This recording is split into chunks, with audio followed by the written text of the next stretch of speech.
Muy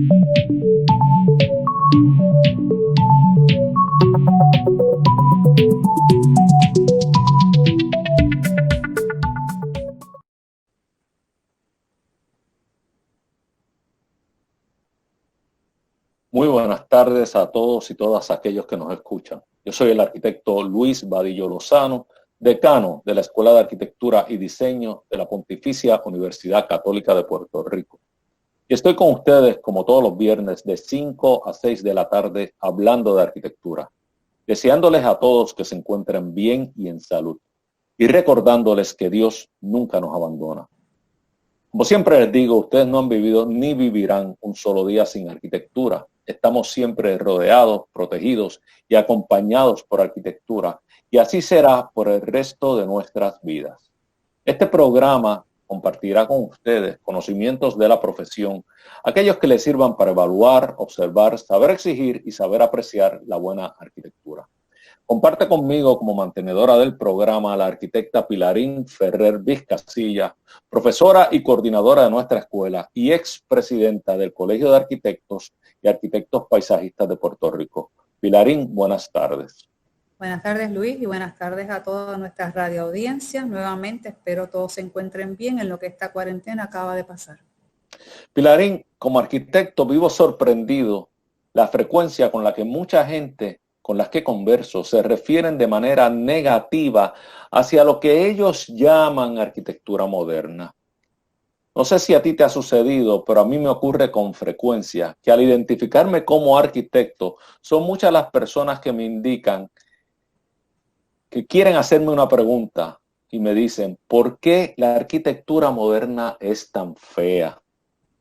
Quisiera asumir como una obligación de este programa atender esos comentarios con mayor detenimiento. Por lo que te invito a que usemos este espacio para aclarar conceptos y responder esta pregunta que estoy seguro muchos de los que nos escuchan también deben de estarse haciendo.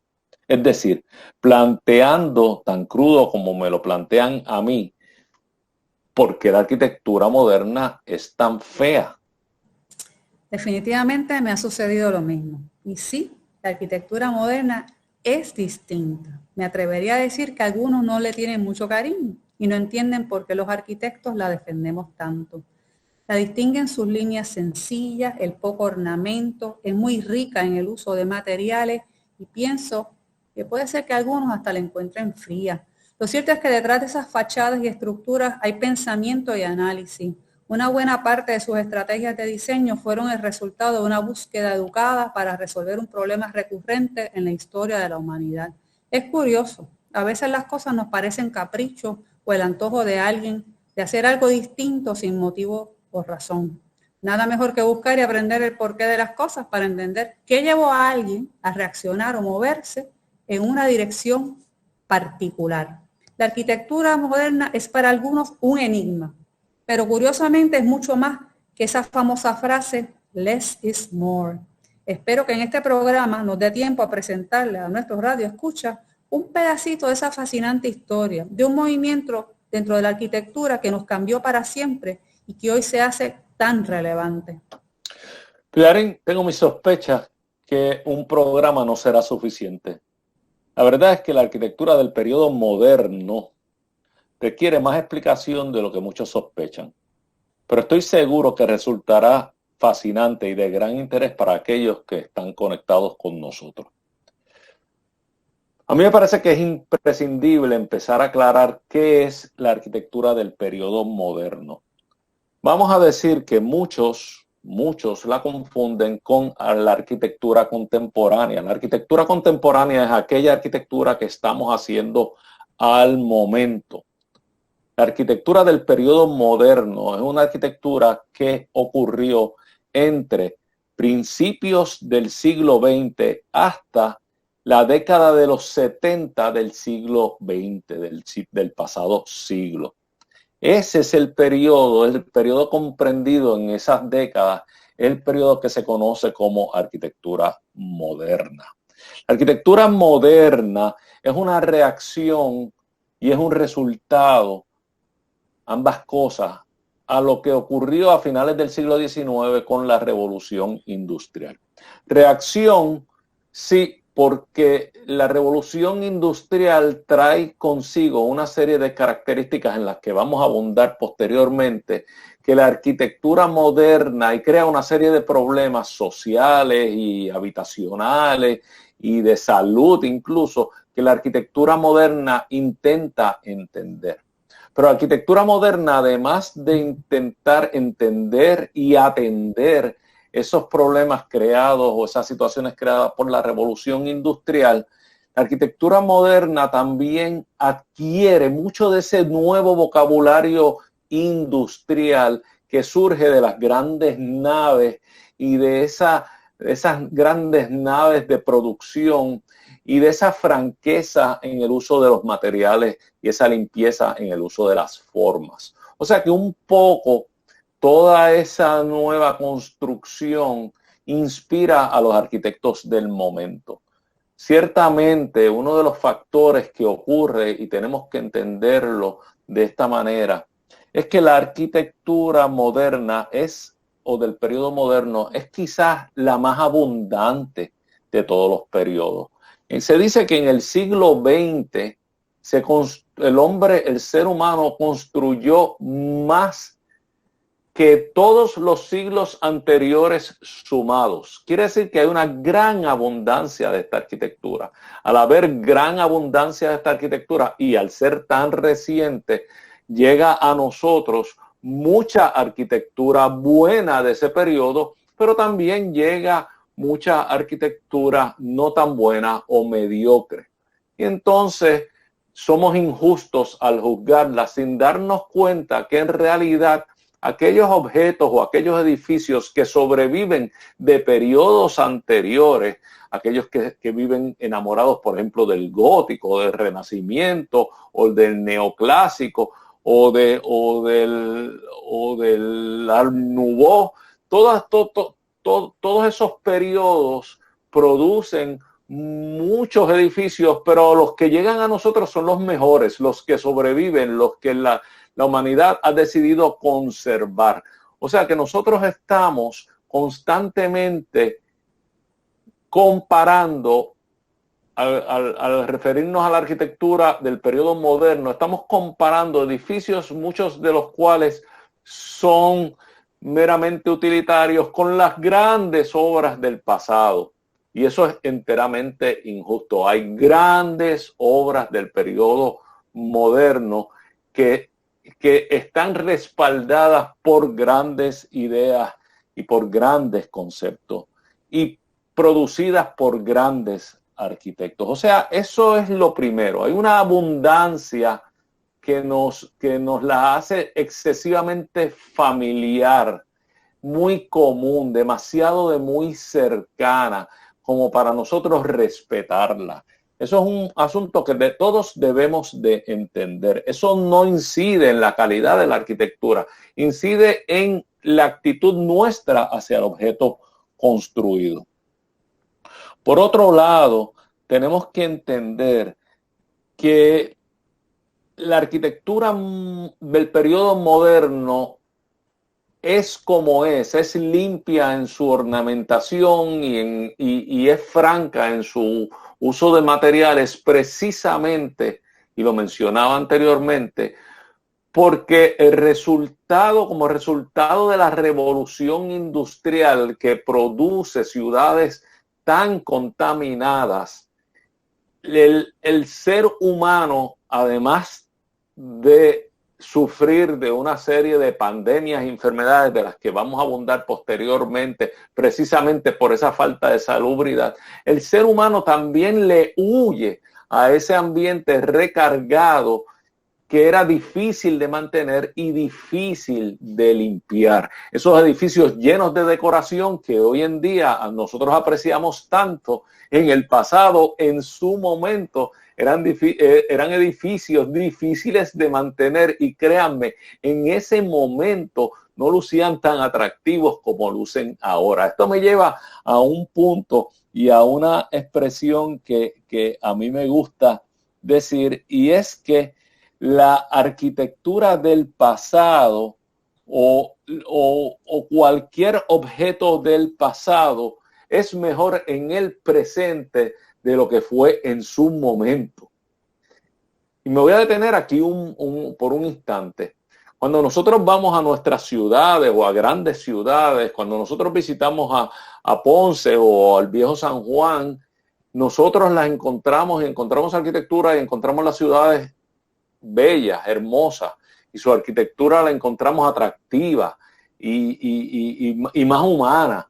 Pero vamos a darnos cuenta de que en su momento no necesariamente resultaba tan atractivo para el ser humano que la habitó. Cuando nosotros pensamos en el viejo San Juan ahora y lo disfrutamos y lo visitamos todos, créanme, ese viejo San Juan de hoy día, del siglo XXI, es mucho más salubre y mucho más agradable que aquel viejo San Juan del siglo XVIII. Un viejo San Juan de principios del siglo XIX y de casi todo el siglo XIX, que era totalmente contaminado, difícil de vivir y que la gente rechazaba. De ahí algunos gestos, por ejemplo, el Paseo de la Princesa era un paseo que quedaba precisamente fuera de las murallas porque la gente necesitaba del aire fresco y salir por las tardes a pasear. Es de todos conocidos que toda la sección de la muralla que da hacia Puerta de Tierra y que tenía la puerta a tierra, de ahí el nombre, se demuele en 1897, precisamente un año antes de la entrada de los americanos a Puerto Rico. Se demuele en el 97 por un movimiento cívico de jóvenes que se levantan un día a demolerlo con sus propias manos, hartos de la muralla y deseosos de un ambiente más limpio. O sea, que tenemos que entender que todo elemento visto a la perspectiva, visto desde lejos, puede resultar quizás más atractivo de lo que fue en su momento. Y seguramente va a pasar así también con el movimiento de la arquitectura moderna. ¿Qué tú crees de esto, Pilarín? Ciertamente, y quiero hacer referencia a lo que comentaste de la revolución industrial, que fue un momento de pujanza económica y de pujanza comercial, pero que trajo sus males. Tengo que decir que las enfermedades y las pandemias por siglos han rediseñado las ciudades y los lugares donde la gente vive. El movimiento de la arquitectura moderna, en cierta medida, es precisamente una reacción a un problema de salud. La arquitecta Beatriz Columna, autora de X-Ray Architecture, nos dice que las ciudades están hechas de capas y capas de respuesta a todo tipo de amenaza. Por eso los invito a hacer un poquito de historia antes de entrar en materia. Por ejemplo, la peste bubónica en la Edad Media hace que las personas dejen las ciudades por el campo, pensando que era la ciudad la causa de la enfermedad. Esta pandemia causó la muerte de aproximadamente 500 millones de personas, es decir, un tercio de la población mundial de entonces. Curiosamente, Leonardo da Vinci, el gran genio del Renacimiento, fue un sobreviviente de la peste bubónica y buscando atender el problema de salud que provoca el contagio, diseña lo que entiende es una ciudad más saludable. La diseña dividiendo y separando circulaciones. Es decir, asigna calles y aceras al peatón, otras al comercio y separa el manejo de los desperdicios. Ya tú mencionaste sobre el impacto de la revolución industrial. Una cosa curiosa es que el París que hoy conocemos en gran medida es un lugar que buscó traer salud a una ciudad que se entendía estaba sumamente enferma y que provocaba enfermedades. Fueron las grandes obras de Haussmann en el siglo XIX que crearon alcantarillados, acueductos, fuentes, pavimentaron calles, ampliaron avenidas que permitían la entrada de la luz y canalizaron ríos y quebradas, construyendo parques, las que tenemos hoy día en el país que conocemos. Pero a pesar de todos esos esfuerzos loables, las enfermedades contagiosas seguían apareciendo, entre ellas el cólera y la tuberculosis. ¿Qué las causaba? Eso era un misterio.